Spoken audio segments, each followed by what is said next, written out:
jóvenes que consideramos algo que tiene que ver con el tema y con el título de este estudio. Y es que la falta de perdón es una trampa maligna, donde el creyente puede caer y ser cazado por el enemigo.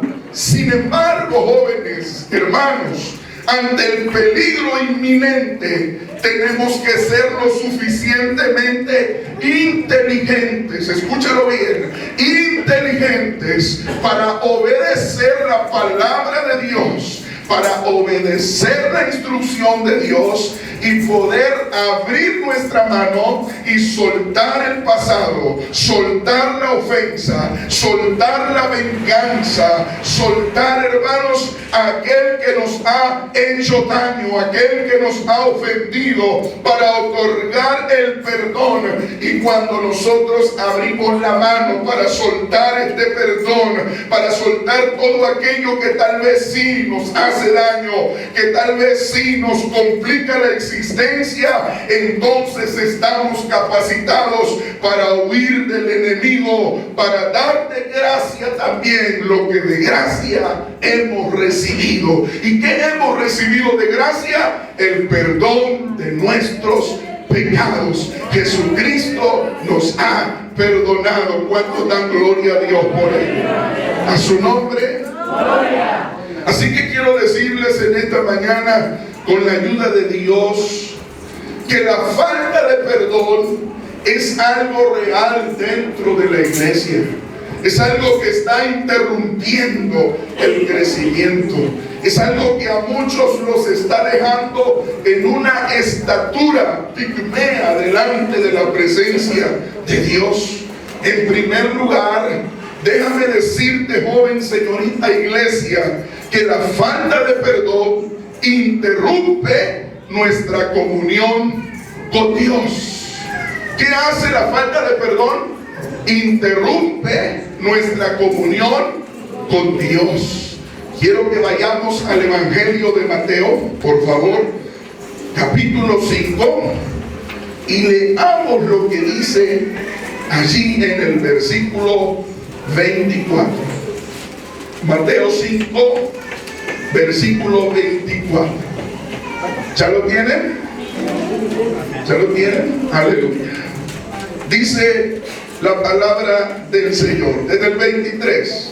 Por tanto, si traes tu ofrenda al altar y allí te acuerdas de que tu hermano tiene algo contra ti, deja allí tu ofrenda delante del altar y anda, reconcíliate primero con tu hermano, y entonces ven y presenta tu ofrenda. Mira qué interesante es lo que estamos leyendo, porque esta es una de las instrucciones más olvidadas. Es decir, de repente, hermanos, leemos esta palabra y, como decimos nosotros allá en el sur, no sé si acá lo digan también, nos hacemos todos de hormiga, ¿verdad? Vemos estas instrucciones y como que pasamos por alto que es algo importante. Es cierto que en el texto que acabamos de leer no hay una frase literal que nos diga algo sobre la falta de perdón. No lo hay explícitamente, pero si somos responsables a leer el contexto y si somos responsables al investigar acerca de lo que se nos está diciendo ahí, encontraremos que implícitamente, antes de que el Señor reciba nuestra ofrenda, nuestra adoración, el Señor nos está indicando hacer un alto, un stop en el trayecto, en el camino en el que vamos a desprendernos desde donde estamos para venir a su casa, para venir al altar, para venir a ofrecerle nuestra ofrenda. ¿Y para qué Dios nos está diciendo que hagamos ese alto? ¿Para qué Dios nos está pidiendo que hagamos ese stop? Bueno, para reconciliarnos con aquellos con los cuales tenemos cuentas pendientes, cuentas que afectan nuestra relación con Dios, pues Dios mismo considera, fíjense muy bien, Dios mismo considera que las buenas relaciones de amistad, de amor, de compañerismo y sobre todo, aleluya, el asunto de perdonar es fundamental entre nosotros para que nosotros podamos venir a Dios y ofrecerle todo lo que le traigamos a Él y podamos tener una buena y cercana comunión con Él. ¿Cuántos bendicen al Señor? En primera de Juan capítulo 4 versículo 20, el Señor dice que si no amamos al que vemos, somos, ¿qué cosa? Mentirosos. Al decir que le amamos a Él, que no le vemos. La falta de perdón, hermanos, jóvenes, amigos, es una interferencia en nuestra sintonía con Dios. Es por eso que aunque podríamos continuar con nuestras muestras de devoción, Dios nos sale al encuentro para direccionarnos hacia lo que es su voluntad. De no ser así, pues nos pasaría por alto como cualquier cosa. Dios diría, bueno, no se llevan ellos entre sí, pero está bien que me traigan el diezmo, no pasa nada. Tienen ahí unos pequeños detallitos entre ellos, no se saludan, no se miran bien, pero está bien que me traigan la ofrenda. No hay problema, pueden cantar, no hay problema, pueden hacer los concursos, no hay problema, pueden hacer el precongreso, no pasa nada. Dios pudiera tomarlo como algo que no tiene importancia, pero Él lo toma con la debida importancia y nos lo hace saber. Detente, haz un alto. Fíjate muy bien cómo estás viviendo tu vida cristiana. Y si en tu vida hay falta de perdón, si en tu vida hay cuentas pendientes, tal vez alguien te ofendió, tal vez alguien hizo algo que vino a golpear tu vida, es necesario que arregles cuentas para que el Señor, después de que lo hayas hecho, pueda recibir lo que tú le has traído en esta mañana. ¿Cuántos bendicen a Dios? A su nombre sea la gloria. En esta instrucción dice Dios a cada uno de nosotros, dice, anda, reconcíliate. La indicación no es espera a que vengan y te pidan perdón. Así es la indicación, ¿verdad que no? La indicación es, dice, anda, reconcíliate. No es que tienes que esperar a que venga el que te ofendió y te pida perdón. Si tú sabes que hay algo pendiente, tienes que arreglarlo. Algunos dicen, yo no tengo nada que perdonar, hombre, yo estoy bien. Pero saben en el fondo de su corazón que hay un asunto que está pendiente. Algunos otros dicen, ¿yo por qué voy a perdonar? Si él fue el que me ofendió, él fue el que dijo el chisme, él fue el que me calumnió, ¿yo por qué lo voy a perdonar si él es el que me debe? Porque él tendría que recibir mi perdón, porque yo tendría que humillarme con él si él es el que está obligado a venir. Y verdad que desde este punto de vista pues se complica el asunto de arreglar cuentas con el que nos ha ofendido, con el que nos ofendió. Pero hermanos, hermanas, jóvenes, señoritas, iglesia del Señor, Dios no nos está diciendo hasta que venga el ofensor. Dios no nos está diciendo hasta que venga el que tiene la culpa. Dios nos está diciendo, anda y reconcíliate, porque hay, ¿qué cosa? Un obstáculo para que tú tengas comunión con Dios. Muchas de las veces tomamos ese tipo de actitudes que no nos están ayudando para que nuestro corazón sea un corazón perdonador.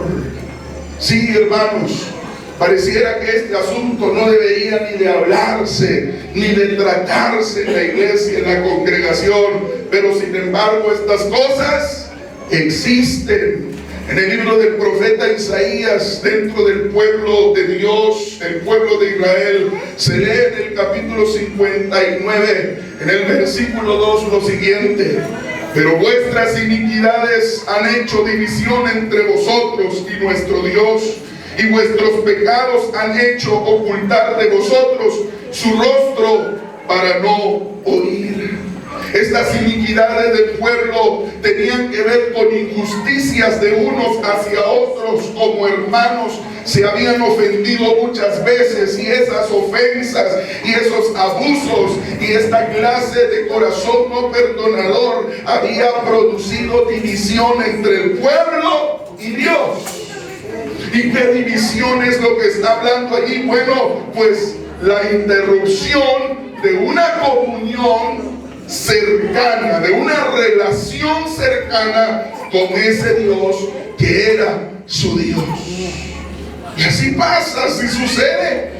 ¿Cuántos creyentes dentro de la iglesia, dentro de la congregación, vienen al culto todos los días, algunos días por semana, semana tras semana, sin obedecer a la instrucción que hemos leído desde un principio? Llegan al culto, cantan, oran, toman santa cena, ofrendan, diezman, participan en las confraternidades, llevan a su casa los trofeos de primero, de segundo, de tercer lugar, están en la iglesia levantando manos. Se puede ver cómo por sus mejillas corren lágrimas cuando están cantando. Aleluya, cómo se ve bonito ese cuadro, cómo se ve bonito ese asunto. Pero tienen problemas con sus hermanos, hay problemas, no se han perdonado, a duras penas se saludan. Estaba cantando aquí muchas cosas bonitas, pero cuando salió por la puerta del templo vio a un hermano que hace 3 años con 2 horas y 36 segundos lo ofendió, y él no lo puede olvidar, así que lo mira y lo evade y sale y se va a su casa. Son creyentes chicles. ¿Usted sabe por qué? Porque se mascan, pero no se tragan. Porque usted un chicle lo masca, pero no se lo traga, ¿verdad? Y así hay muchos creyentes en la iglesia, se mascan, pero no se tragan. Pero vienen saliendo de la iglesia, trajeron el diezmo, trajeron la ofrenda, hicieron todas las actividades eclesiásticamente correctas, sí. Pero yo quiero decirle una cosa: si ese asunto tiene un año, hace un año que no tienes comunión con Dios.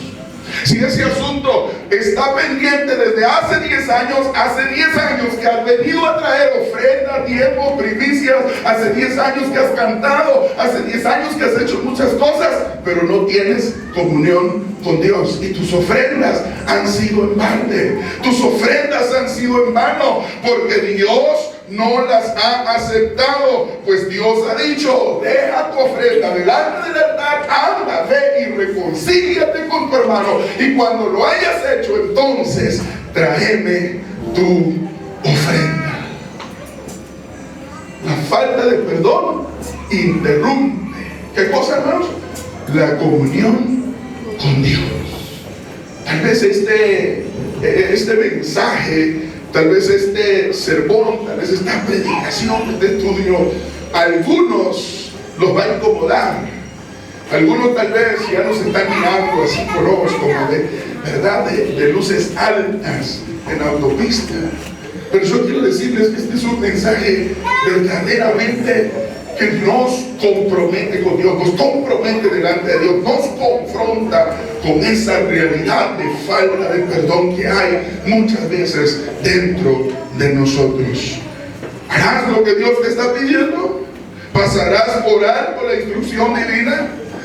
Simple y sencillamente lo escucharás una vez más, o decidirás ponerle un fin a ese asunto.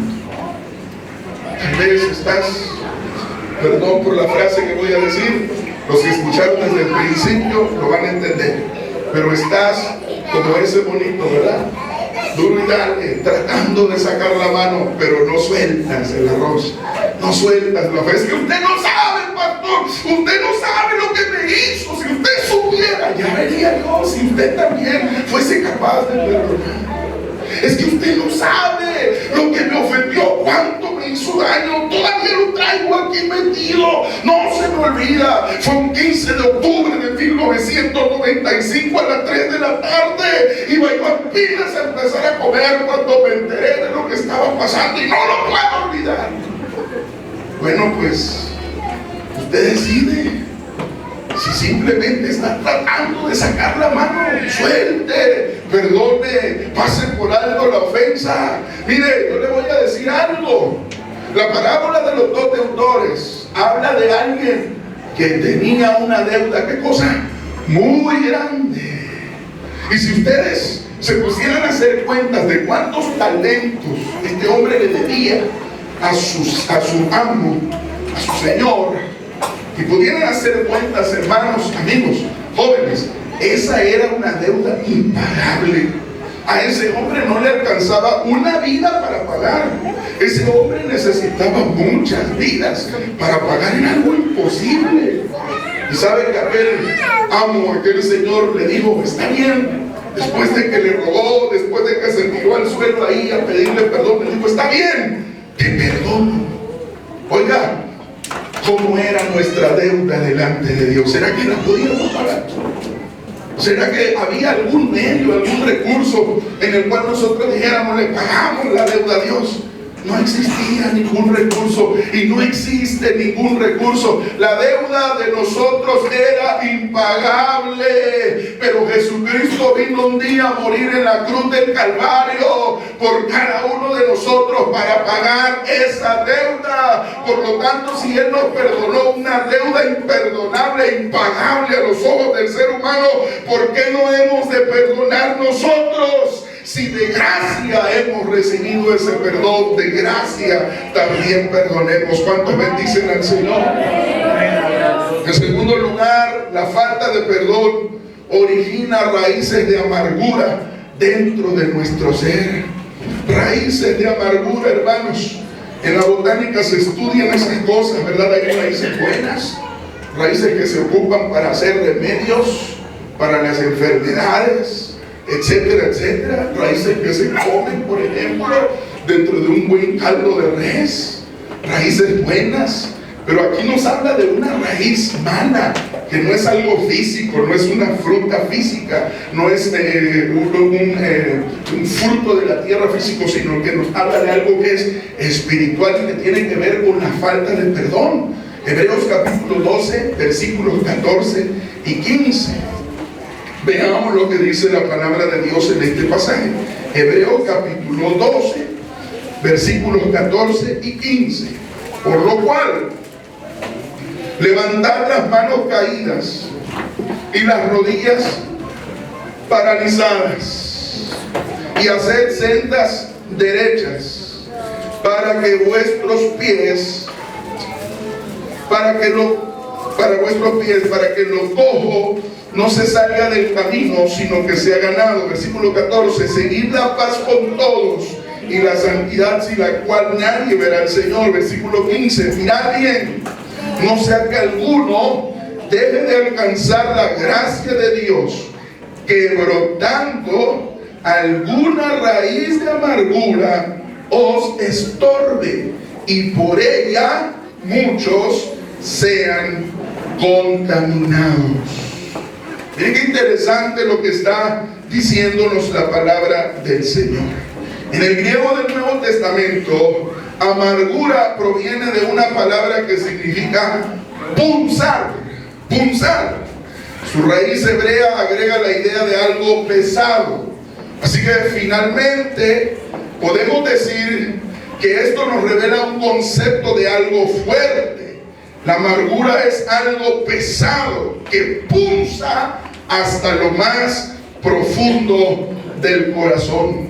La amargura, hermanos, no se da automáticamente cuando alguien nos ofende, sino que es una reacción, escuche bien, es una reacción, por supuesto, no bíblica, no cristiana, es una reacción pecaminosa a la ofensa o situación difícil y por lo general injusta que muchas veces tenemos que vivir cuando hay alguien que nos hace daño, cuando hay alguien que nos ofende, cuando hay alguien que nos calumnia, cuando hay alguien que nos hace violencia tal vez también.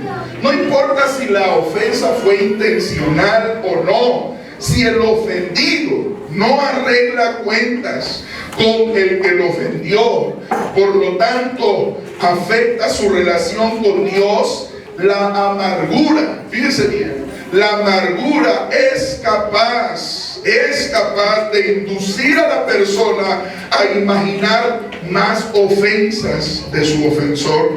La amargura es una manera de responder que a la larga puede convertirse en una norma de vida. Sus compañeros, porque la amargura tiene compañeros, son la autocompasión. Ay, pobrecito de mí, cuánto me han hecho daño, cuánto me han ofendido. Los sentimientos heridos, el enojo, el coraje, el resentimiento, el rencor, no lo puedo ver, me repugna ver a ese hombre, a esa mujer, a ese hermano. Algunos dicen, nada más aquí lo tengo atravesado, no lo puedo pasar. La venganza, cuando tenga la oportunidad, cuando se dé la oportunidad, cuando se dé el tiempo, me las va a pagar todas. Va a saber quién soy yo, ahora me va a conocer. Y ahí estamos respirando, ¿qué cosa? Amargura. Vemos al que nos ofendió y nos causa un conflicto dentro de nuestra mente, dentro de nuestro corazón. No lo toleramos. Si vemos que él hace algo está mal y tratamos inclusive de juntarnos con otras personas, como decimos coloquialmente, para echarle el carro encima. Los chismes también son los compañeros de la amargura, la calumnia, la paranoia y las maquinaciones vanas dentro del corazón. Y yo quiero decirle una cosa, hay tres razones que brevemente le voy a citar, por las cuales es difícil, muy complicado, que ustedes y yo, si caemos en este asunto, desarraiguemos la amargura del corazón. Hay tres razones, hay tres situaciones que quiero decirles en esta tarde, por la cual muchos que ya cayeron ahí, que ya están ahí amargados, ¿verdad? Hay gente amargada. Bien, yo he visto gente joven que debería de sonreírle a la vida, que debería de sonreírle al Señor, ¿verdad? Que deberían de ser jóvenes dinámicos, alegres, que van de aquí para allá, que están, ¿verdad?, viviendo una vida plena de jóvenes, están amargados. Por ahí dicen que ya se inventó el día del amargado, no sé si será cierto, ¿verdad? Pero, oiga, qué terrible es este asunto. Y en primer lugar, una de las razones por las que es tan difícil desarraigar esos sentimientos del corazón es porque el ofendido, fíjense bien, el ofendido considera que la ofensa es culpa de la otra persona. Y muchas veces es cierto, es verdad. Muchas de las veces es culpa de la otra persona, nos ofendió. Como decimos muchas veces también, se pasó de la raya, se pasó de listo, eso es verdad. Y entonces razona la persona y dice, él debe venir a pedirme disculpas, debe de arrepentirse ante Dios, porque él es el ofensor y yo soy, ¿qué cosa? La víctima. El cristiano se siente culpable cuando comete un pecado, pero sin embargo no nos sentimos culpables de pecado por habernos amargado cuando alguien peca contra nosotros, porque la percepción de ser víctima eclipsa, fíjese bien, cualquier sentimiento de culpa. Por lo tanto, la amargura es fácil de justificar. Yo tengo la razón. El que está amargado dice, no, yo tengo la razón, es que a mí me ofendieron, es que a mí me hicieron daño. Y eso eclipsa, hermanos, eclipsa el pecado de amargura, el pecado de anidar sentimientos contrarios a los sentimientos, a los valores o a los principios de la palabra. Sin embargo, usted puede decir, él me ofendió, él pecó contra mí, pero usted no puede decir en la amargura, estoy pecando delante de Dios porque estoy deseando vengarle, estoy deseando que le pase algo malo, estoy deseando como no lo atropella un burro antes de que venga la burra, porque ya no quiero verlo. Eso eclipsa, ¿qué cosa? ¿Qué cosa eclipsa? Su culpabilidad también delante de Dios. Y por eso es tan difícil arrancarlo. En segundo lugar, es difícil porque casi nadie nos va a ayudar a quitar la amargura de nuestra vida. Por lo contrario, los amigos más íntimos, los hermanos más cercanos a veces, que a veces también abonan a este asunto, afirman: cierto, hermano, tú tienes derecho, no te dejes. Si te dejas, allá tú serás muy tonto a veces, dice, ¿verdad? No, serás un dejado si tú quieres. Algunos hasta te dicen un texto que no sé dónde lo encontraron, pero lo recitan. La Biblia dice que hay que ser manso, pero no menso. Así que allá tú sí te dejas, pero yo en tu lugar no. Yo ya le hubiera dicho hasta de lo que se va a morir. Y entonces, ¿qué sucede? No podemos arrancar esa raíz, porque aparte tenemos el apoyo de la gente que piensa que en realidad sí es cierto, somos víctimas. Y entonces, ¿qué pasa con este asunto? Nos convencemos más de que estamos, como digo alguien por ahí, de que estamos en lo cierto. Porque hay quienes nos apoyan, porque siempre hay quienes nos apoyan, hasta en lo malo, ¿verdad que sí? Siempre hay quien le echa porras, nada más le falta sacar los confetis y los globos y las matracas, ¿verdad? Y ahí están, nadie los llamó, pero te fueron a decir: no te dejes, tú tienes razón. Y finalmente, si alguien cobra suficiente valor como para decirnos, por el otro lado de la moneda: hermano, estás amargado, aguas con aquel que viene y nos dice: estás amargado. Sentimos que nos cae una cubeta de agua fría en la cara, ¿verdad? Eso es pecado contra Dios. Por ahí el pastor detecta que estás amargado y viene a tu casa a visitarte. Hermano, estás en problemas, estás amargado, estás pecando contra Dios, hermano. No debes de dejar que las raíces hagan profundidad en tu corazón. Y todavía te dice: arrepiéntete. Eso es peor. Eso todavía es peor, que alguien te diga: arrepiéntete, porque si no, estás en peligro. Híjole, cuando alguien nos dice así, hermanos, ya como que no nos gusta. Da la impresión de que al consejero, al pastor, al hermano que se nos acercó para decirnos estas cosas, le falta amor. Y entonces la persona se siente todavía una víctima más. Y vuelvo a repetir, dice: como a usted no se lo hicieron. Pastores, ¿cuántas veces hemos escuchado estas palabras? Como a usted no se lo hicieron, pastor. De veras, a usted se le hace bien fácil, ¿verdad? Yo quisiera ver que a usted se lo hiciera. Póngase en mis zapatos. Y hasta es posible que ese hermano que vino sanamente, que vino con buenas intenciones, es posible que ese hermano pierda la amistad del amargado por haberle aconsejado que quite la amargura de su vida. Hermanos, la amargura estorba, contamina. Así que antes de que brote más todavía hacia adentro, que se profundice como una raíz venenosa, hermanos, que punza, que pesa, perdonemos.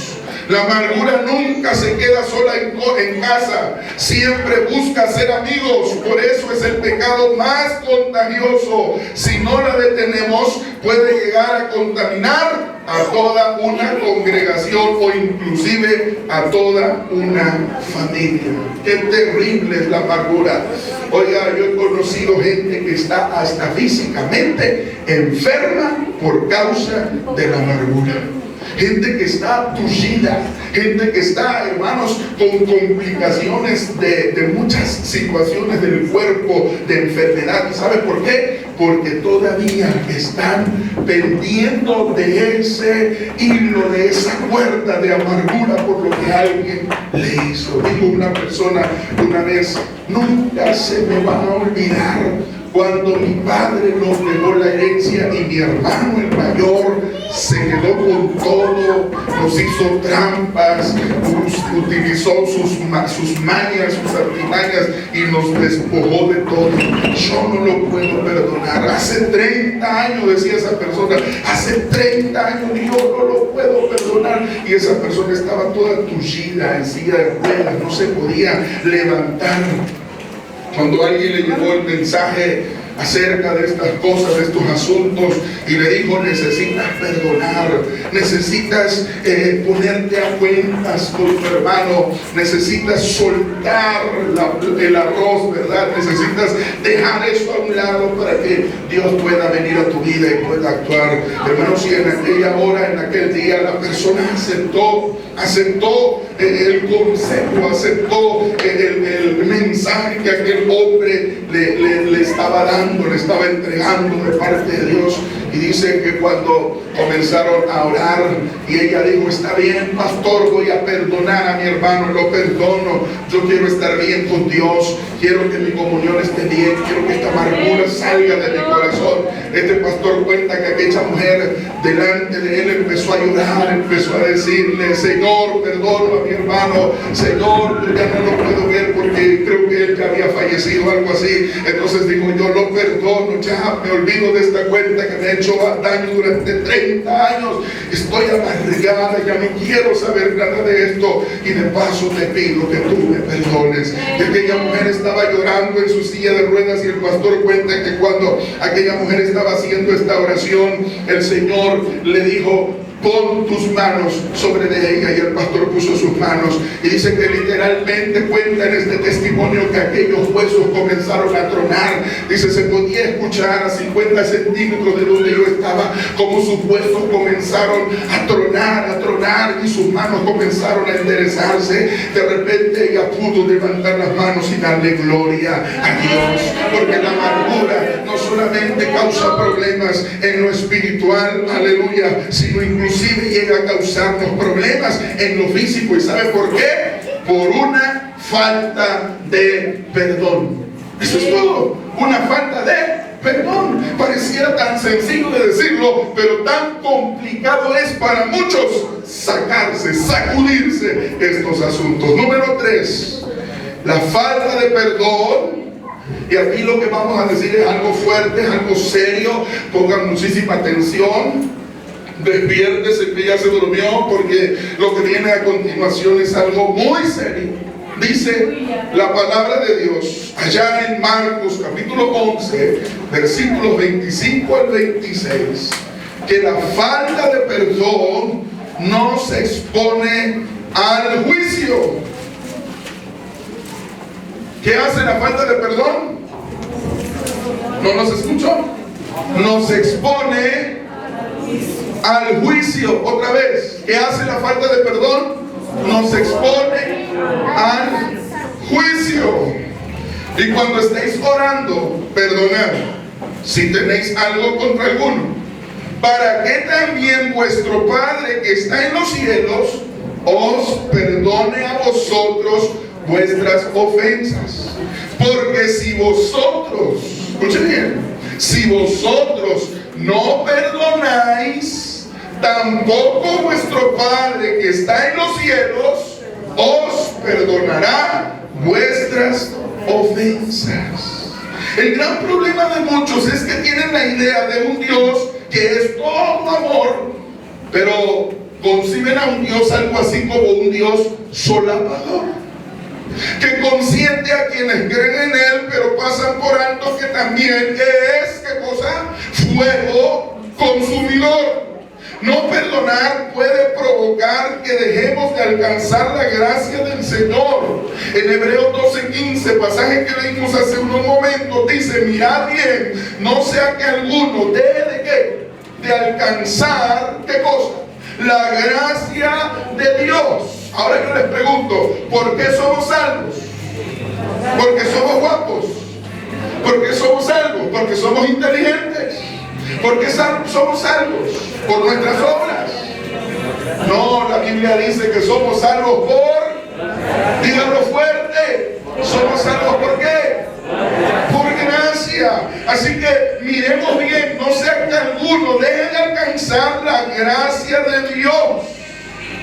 Es decir, que no perdonar nos expone al juicio. Vayamos a la parábola que leímos en un principio y situémonos en el versículo 35. Así también mi Padre Celestial hará con vosotros si no perdonáis de todo corazón cada uno a su hermano sus ofensas. Mateo 5:22 dice: oísteis que fue dicho a los antiguos, no matarás, y cualquiera que matare será culpable de juicio. Pero yo os digo que cualquiera que se enoje contra su hermano será culpable ¿de qué? De juicio. Y cualquiera que diga necio a su hermano será culpable ante el concilio.